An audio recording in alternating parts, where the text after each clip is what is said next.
आज हम मुंडन के विषय में देखेंगे कि क्या मसीहियों को मुंडन करना चाहिए या नहीं। जिस प्रकार हिंदू भाई करते हैं, क्या हम भी उसी प्रकार कर सकते हैं? हम ये भी जानेंगे कि प्रेरित पौलुस ने क्यों मुंडन किया था और उसने 4 और यहूदी मसीही का भी मुंडन कराया था। तो आइए जानें। सबसे पहले हमें जानना होगा, हिंदू धर्म में मुंडन संस्कार आमतौर पर जन्म के 1 साल के अंदर या तीसरे या 5वें या 7वें साल में किया जाता है।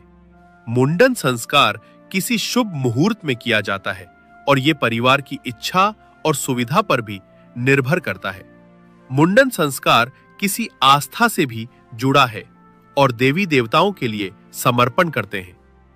मुंडन के और भी बहुत सारे कारण बताए जाते हैं। ध्यान देने वाली बात यह है कि यह आस्था से भी जुड़ा है, जैसे कि बच्चे को पूर्व जन्मों के कर्मों से मुक्ति दिलाने और उसे नई शुरुआत करने में मदद करने के लिए, ताकि पुराने जीवन के पाप का प्रभाव न हो। खैर, ये तो रही इनके विश्वास और आस्था की बात, लेकिन मसीही अगर इसी प्रकार मुंडन करने की प्रथा को अपनाते हैं तो संभवतः ये हमें भी उस विश्वास के साथ जोड़ता है जैसे दूसरे लोग करते हैं। ये करना हमें उनके आस्था के साथ सहमत करता है, जो कि उनका विश्वास है कि मुंडन करने से पिछले जन्म के कर्मों से या पापों से मुक्ति देता है। इस विषय में वचन क्या कहता है, आइए देखें। इब्रानियों 9 अध्याय के 27 और 28 में लिखा है, और जैसे मनुष्यों के लिए एक बार मरना और उसके बाद न्याय का होना नियुक्त है, वैसे ही मसीह भी बहुतों के पापों को उठा लेने के लिए एक बार बलिदान हुआ, और जो लोग उसकी बाट जोहते हैं उनके उद्धार के लिए दूसरी बार बिना पाप उठाए हुए दिखाई देगा।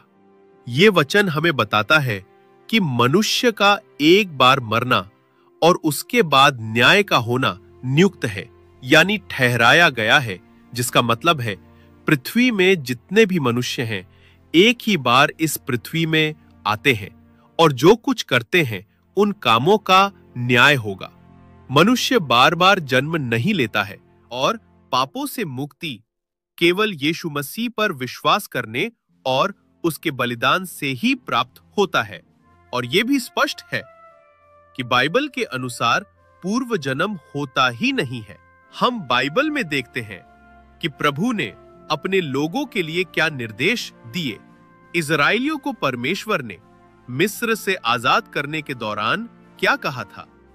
व्यवस्था विवरण 18 के 9 से 13 में, जब तू उस देश में पहुंचे जो तेरा परमेश्वर यहोवा तुझे देता है, तब वहां की जातियों के अनुसार घिनौना काम करना न सीखना। तुझ में कोई ऐसा ना हो जो अपने बेटे या बेटी को आग में होम करके चढ़ाने वाला, या भावी कहने वाला, या शुभ अशुभ मुहूर्तों का मानने वाला, या टोनहा, या तांत्रिक, या बाजीगर, या ओझों से पूछने वाला, या भूत साधने वाला, या भूतों का जगाने वाला हो। प्रेरित पौलुस के मुंडन के विषय में जानने के लिए हमें सबसे पहले जानना होगा कि यह मुंडन क्या था। आइए जाने क्या अंतर है जब हम बाइबल में देखते हैं। तो कोई भी मुंडन संस्कार व्यवस्था के अनुसार नहीं था। बच्चों का बालों का काटना सामान्य था, परंतु कुछ लोग स्वेच्छा से परमेश्वर के नाजिर बनते थे। अब आप सोच रहे होंगे कि ये नाजिर मन्नत क्या है। पुराने नियम में गिनती 6 के 1 से 21 में नाजिर मन्नत का वर्णन है।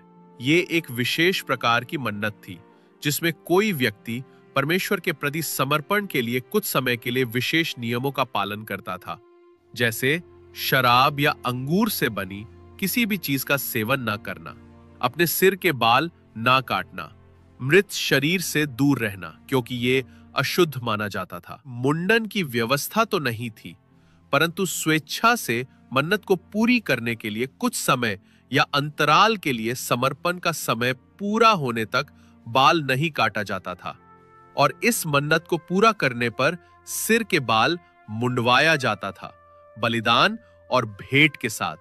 परंतु ये याद रखे, नाजिर मन्नत मुंडन के लिए नहीं परंतु बालों को कैंची न लगाने के लिए होता था। ये नाजिर मन्नत या व्रत जीवन काल के लिए या फिर कुछ समय के लिए हो सकता था, क्योंकि नाजिर मतलब अपने जीवन काल के लिए बाल नहीं काटने होते थे।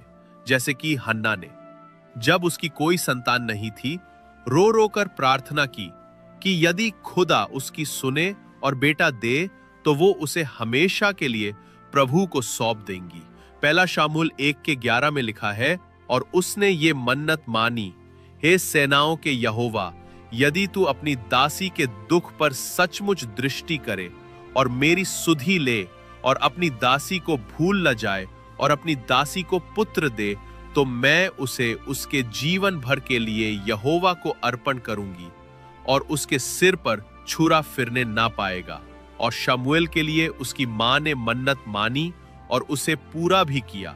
दूसरा, शिमशोन भी नाजिर था इसके लिए। उसके माता पिता ने तो मन्नत नहीं मानी, परंतु वो जन्म से पहले परमेश्वर की ओर से नाजिर ठहराया गया। तो यूहन्ना बपतिस्मा देने वाला भी परमेश्वर के कामों के लिए ठहराया हुआ नाजिर था, क्योंकि लिखा है लूका 1:15 में, क्योंकि वो प्रभु के सामने महान होगा और दाखरस और मदिरा कभी न पिएगा, पर अपनी माता के गर्भ ही से पवित्र आत्मा से परिपूर्ण हो जाएगा। परंतु बाइबल ये स्पष्ट नहीं कहती है कि यूहन्ना नाजिर था। नाजिर की मन्नत या परमेश्वर के द्वारा ठहराया हुआ विशेष काम के लिए जो नाजिर होता था, उनका मुंडन नहीं कराया जाता था, बल्कि सिर के बालों को बढ़ाया जाता था या काटा नहीं जाता था।